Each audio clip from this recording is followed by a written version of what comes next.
नमस्कार बच्चों। आज इस वीडियो में हम 5वीं कक्षा हिंदी का एक नया पाठ शुरू करने वाले हैं जिसका नाम है जहाँ चाह वहाँ राह। इंग्लिश में भी आपने एक प्रोवर्ब सुनी होगी, where there is a will there is a way. अगर कोई काम है जो आप करना चाहते हैं, कोई इच्छा है आपकी, और उस काम को करने के लिए आप अलग अलग रास्ते खोजते हैं, तो आपको हमेशा एक सही रास्ता ज़रूर मिलेगा। बस फिर आपको मेहनत से उसके ऊपर चलना है और आखिर में आप अपने लक्ष्य पर, अपनी मंजिल पर ज़रूर पहुंच जाएंगे। मतलब जहाँ चाह है और कोशिश भी है, सिर्फ चाहने से कुछ नहीं होगा कि हाँ हमें ये चाहिए, चलिए चाहते रहते हैं इसको, नहीं, फिर आपको कोशिश भी करनी है उसको पाने की। तो आपको वहाँ पे रास्ता, उसको, उस चीज़ को पाने का, अंतिम मंजिल तक पहुँचने का रास्ता अवश्य मिलेगा। ओके, ये कहानी है एक्चुअली जो बहुत इंस्पायरिंग है। उम्मीद है कि कहानी आप पढ़ेंगे तो कुछ चेंजेस आपने देखने को मिलेंगे, कुछ बदलाव आपकी सोच में आएंगे और थोड़े से इंस्पायर्ड ज़रूर होंगे आप इस कहानी के बाद। तो चलिए शुरू करते हैं। सबसे पहले कुछ कठिन शब्द जो पाठ में आए हैं उनका अर्थ बताएंगे, उसके बाद पाठ को समझेंगे। पहला शब्द है आपका टांका। हाथ से जब सुई की और धागे की मदद से कोई चीज़ सिलते हैं उसको टांका लगाना कहते हैं। अनूठी मतलब अद्भुत, जिसकी जो अलग हो, सबसे अनूठी हो। मिसाल, एग्जाम्पल देना किसी का, किसी ने अच्छा काम किया तो आप देखिए, जैसे कि हम इन्हीं के बारे में पढ़ेंगे, इला के बारे में आपके पाठ में, तो इनकी मिसाल आपको दी जा रही है क्योंकि इन्होंने कुछ ऐसा काम किया है। खैर, मिसाल खराब कामों की भी दी जाती है, लेकिन अभी इसी पर ही रहते हैं। मिसाल मतलब कोई अच्छा काम अगर किसी ने किया उसका उदाहरण देना किसी को, ठीक। लकीर, लाइन को कहते हैं, रेखा को। विष अर्थात जहर। घुटने टेकना, ये मुहावरा है। घुटने टेकना मतलब हार मान लेना। कुदरत, नेचर, प्रकृति।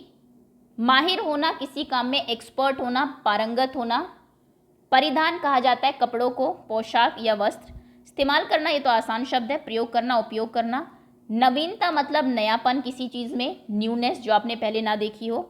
अनूठा मतलब अलग, बेमिसाल, वही है कोई जिसकी जैसी पहले कोई मिसाल ना हो, कोई अलग काम करना सबसे। तो ये आपके नए शब्द हैं, एक बार फिर से देख लीजिए सभी को। अनूठा, अलग कार्य। नवीनता, नया। परिधान, कपड़े। माहिर होना, एक्सपर्ट होना। कुदरत, नेचर को कहते हैं। प्रकृति, घुटने टेकना, हार मानना। विष कहा जाता है जहर को। उसके बाद टांका, हाथ की सिलाई। बस, बाकी तो लकीरन, ये सब तो आप जानते ही हैं। चलिए इसी के साथ पाठ शुरू करते हैं। पाठ 5, जहाँ चाह वहाँ राह। मखमली धोती का बादामी रंग खिल उठा था। मखमल एक कपड़ा होता है। मखमल आपका, अगर आपने इंग्लिश में सुना होगा शायद से वर्ड, वेलवेट का जो कपड़ा होता है, थोड़ा सा सॉफ्ट होता है और शाइनी सा भी होता है, उसे मखमल कहते हैं। तो मखमल की एक धोती थी जिसका बादामी रंग था। बादाम का रंग आप जानते हैं ना, ब्राउन। तो ब्राउन कलर की वो थी। इस चैप्टर में काफ़ी चीज़ें आपको, थोड़े वर्ड्स ऐसे हैं जो थोड़े नए होंगे, सीखने पड़ेंगे। मखमली धोती का बादामी रंग खिल उठा मतलब चमक रहा था अलग ही। ये देखिए आपको मखमल दिखाई देते हैं, ये मखमल है ना, वेलवेट का कपड़ा जिसे आप कहते हैं। थोड़ा शाइनी भी होता है, थोड़ा सॉफ्ट भी होता है काफ़ी।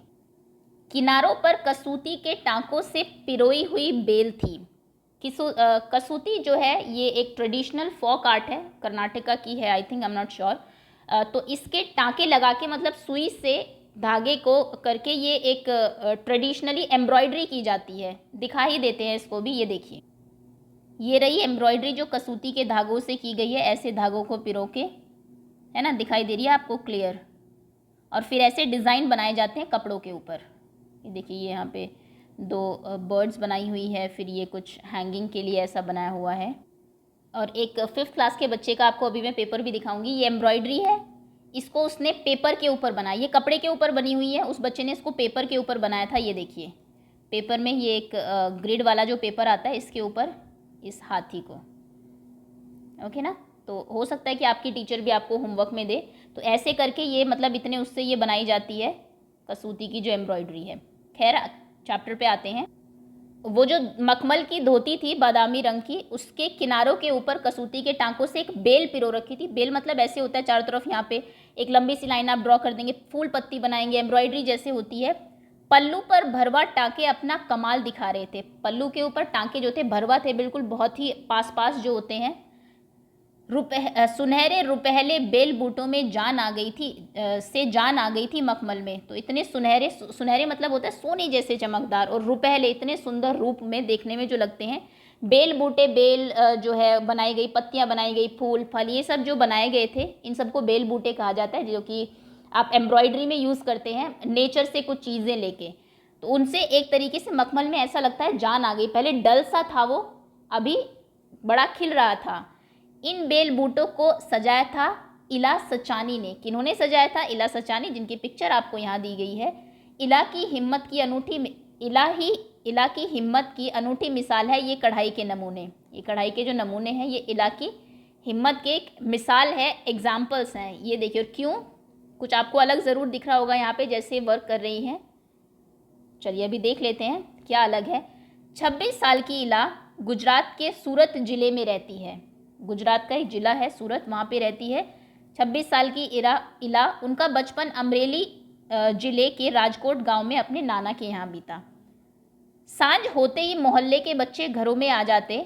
कुछ मिट्टी में आड़ी तिरछी लकीरें घरों से बाहर आ जाते, कुछ मिट्टी में आड़ी तिरछी लकीरें खींचते, कुछ कनेर के पत्तों से पिटपिटी बजाते, कुछ गिट्टे खेलते, कुछ इधर उधर से टूटे फूटे घड़ों के ठीकरे बटोर कर पिट्ठू खेलते। ओके, जैसे ही शाम होती थी तो सारे मोहल्ले के बच्चे अपने घरों से बाहर आ जाते। आप भी, धूप थोड़ी कम होती है, सूरज ढल जाता है, मौसम अच्छा होता है, आप खेलने के लिए बाहर चले जाते हैं।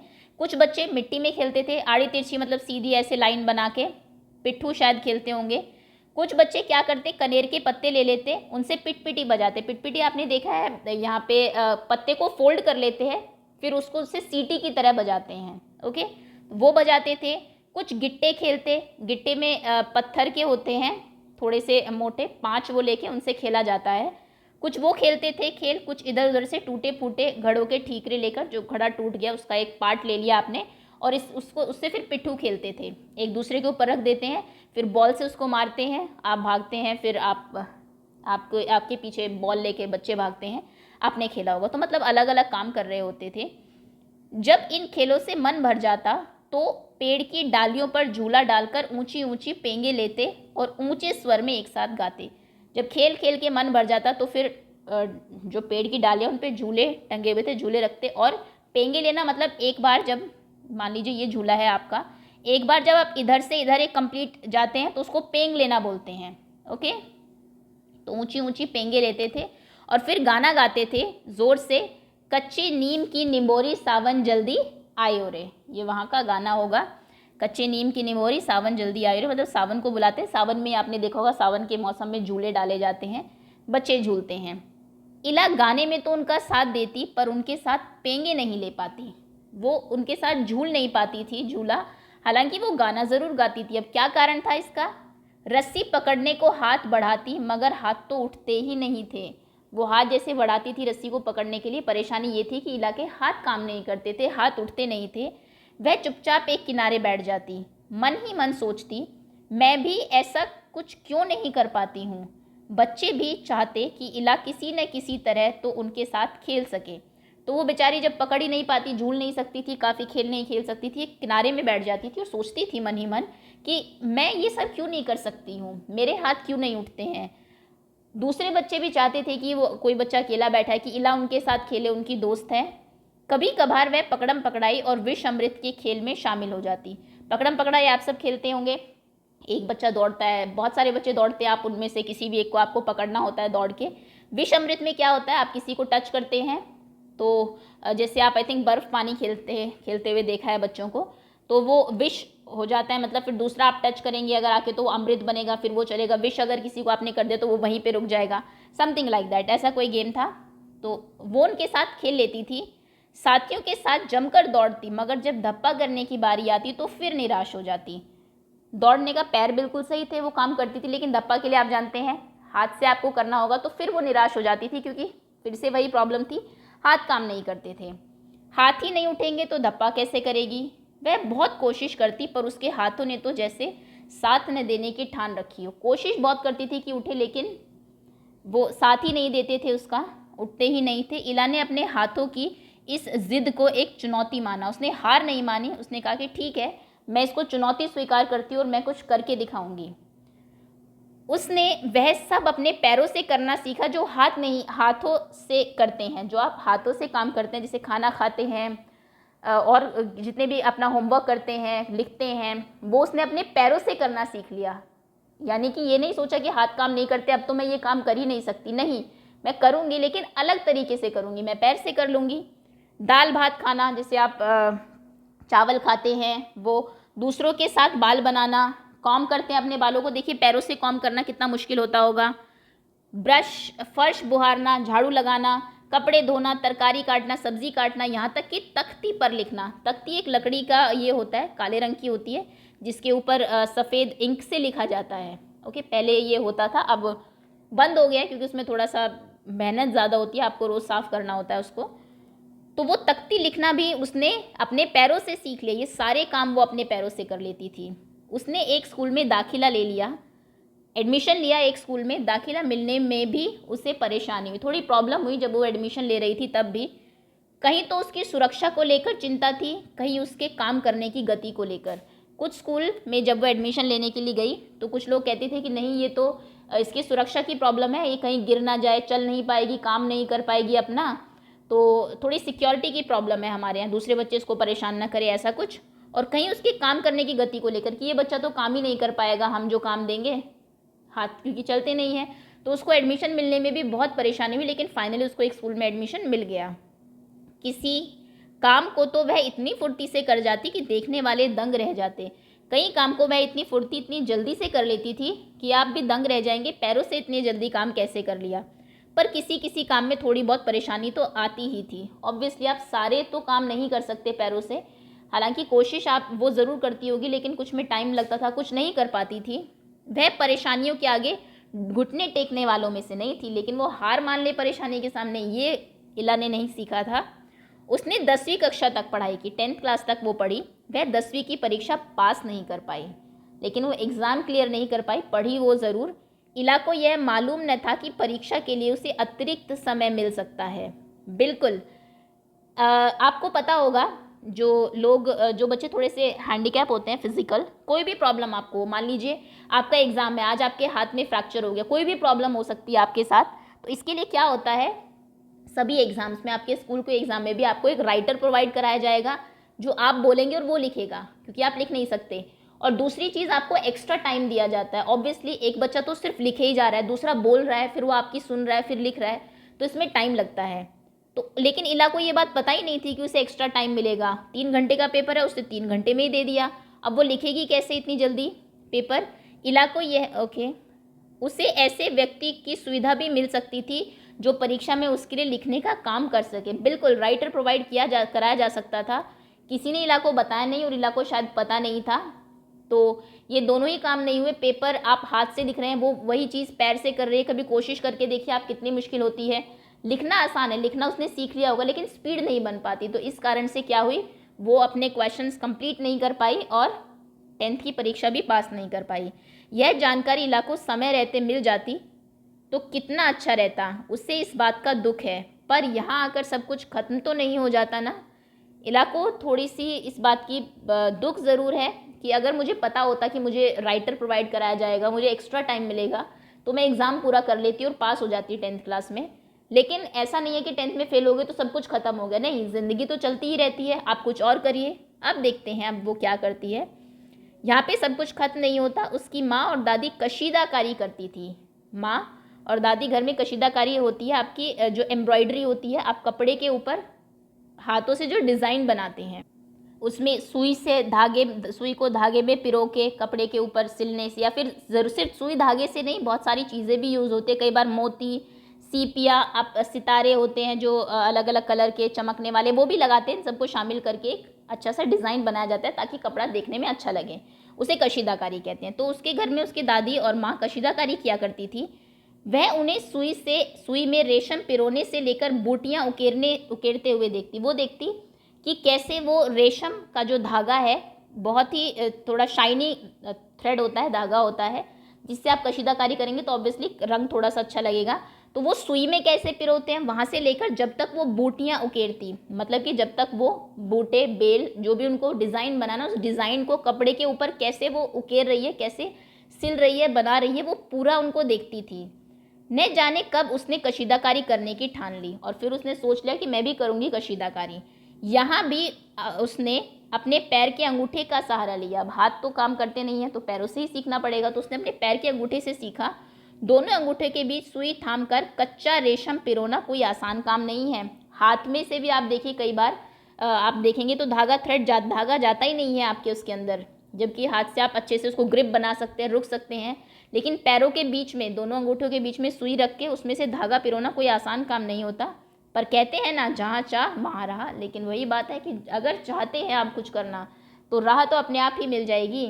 उसके विश्वास और धैर्य ने कुदरत को भी झुठला दिया। जो नेचर, एक प्रकृति है कि आप ये काम पैरों से नहीं कर सकते, उसको भी उसने झुठला दिया और वो सारे काम अपने पैर से करने लगी। इतना विश्वास और इतना धैर्य। अब ये भी बहुत इंपॉर्टेंट है। धैर्य मतलब पेशेंस। अब ये नहीं कि एक दिन में आप सोचे कि हाँ सब कुछ हो जाएगा, या फिर 2 दिन में गिव अप कर दे, अरे ये तो पैरों से तो मुश्किल है कशीदाकारी करनी, छोड़ दो। नहीं, लंबा टाइम लगता है, लेकिन आपको कांस्टेंट कोशिश करते रहना पड़ेगा। विश्वास होना चाहिए कि हाँ ये होगा।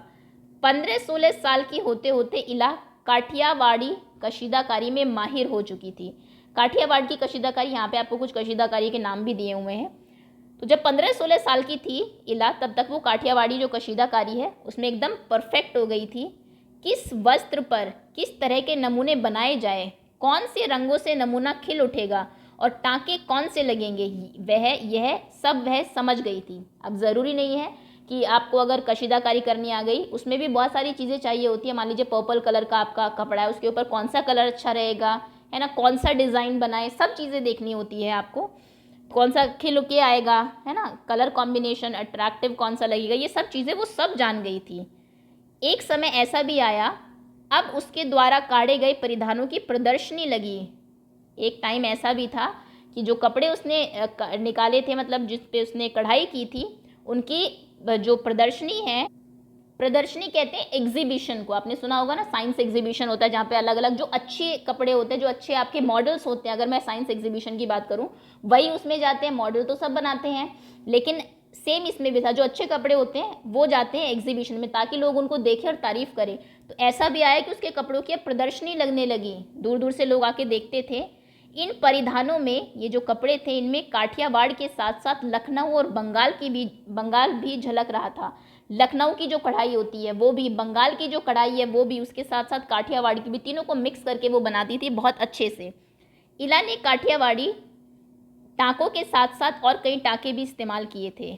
पत्तियों को चिकनकारी से सजाया था, पत्तियों तो उसको बहुत अच्छे से सजाया गया था। डंडियों को कांथे से उभारा गया था। जो डंडियाँ थी, मान लीजिए ये उसने बनाया, फूल उसको बनाना है, ये डंडी है उसकी, ओके, ये डंडी है उसकी, वो उसने धागे से बना दी, थ्रेड से।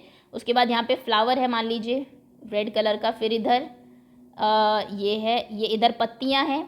तो पत्तियों को अलग, उससे पत्तियों को क्या किया गया था, चिकनकारी से सजाया था ताकि वो शाइनी लगे, और डंडियों को कांटे से उभारा गया था ताकि वो उभरी हुई लगे ऊपर की तरफ, तो अलग देखने में अट्रैक्टिव लगती है ना। ये किसी और कलर की होगी। पशु पक्षियों के ज्यामितीय आकृतियों को कसूती और जंजीर से उठा रखा था। पशु पक्षियों की जो आकृतियाँ थी, ज्यामितीय आकृतियाँ, ज्योमेट्रिकल शेप्स आपकी होती है, आपने मैथ्स में पढ़ा भी होगा। अलग अलग शेप्स को यूज़ करके आप बर्ड्स बनाते हैं, है ना। ये आई थिंक एक्टिविटी भी थी आपकी, जोकर एक बना हुआ था सर्कल और इनको यूज़ करके। तो ऐसे ही कढ़ाई में भी अलग अलग ज्योमेट्रिकल शेप से आप पशु पक्षी बनाते हैं, उनकी आकृतियों को फिर उसने कसूती से, आपको टाँके दिखाए कसूती के, और जंजीर के जो टाँके होते हैं उनसे ऊपर की तरफ उठा रखा था ताकि थोड़ा 3D इफेक्ट आए, उठे हुए वो लगे। पारंपरिक डिज़ाइनों में यह नवीनता सभी को बहुत भाई। आजकल के जो डिज़ाइन थे, ट्रेडिशनली जो डिज़ाइन थे, उनमें ये जो नयापन था, एक जो उसने अपनी तरफ से एक्स्ट्रा चीज़ें उसमें डाली थी, सभी को बहुत ही पसंद आई। देखिए, जब हम बात करते हैं एम्ब्रॉयडरी की, आपको दिखाई दे रहा होगा, तो उसमें अलग अलग तरह के टाँके होते हैं। क्योंकि हमें इतनी जानकारी नहीं है तो इतना ब्रॉडली हम ऑब्जर्व नहीं करते, हमें सिर्फ कोई चीज़ अच्छी लगती है तो हम ले लेते हैं। लेकिन कुछ लखनवी कढ़ाई होती है, कुछ बंगाल की होती है, कुछ चिकनकारी होती है, कुछ काठियावाड़ी होती है, जैसा कि आपने चैप्टर में पढ़ा। ये देखिए, जैसे कि ये है और ये है, दोनों में अंतर देखिए कितना है ना। ये कितने पास पास करके बुनी हुई है, और इनमें भी एक एक चीज़ को अलग उससे किया जाता है। पत्तियों को देखिए अलग तरीके से डिज़ाइन बनाया गया है, फ्लावर्स के ऊपर अलग है, यहाँ पर अलग ये किया गया है, धागा ऐसे दिया गया है। तो ये बहुत ही बारीकी का काम है। बीच में आप कुछ जगह छोड़ते हैं, इसमें मान लीजिए कोई शीशे वगैरह आपने लगा दिए ताकि थोड़ा चमके, अच्छा इफेक्ट आए। ओके, ये सारे एग्जाम्पल्स हैं आपके एम्ब्रॉयडरी के, कशीदाकारी जिसे आप हिंदी में कहते हैं। खैर, तो ये जो न्यूनेस थी, थोड़ा सा सभी का कॉम्बिनेशन उसने दिखाया था अपनी कशीदाकारी में, सभी को बहुत अच्छा लगा।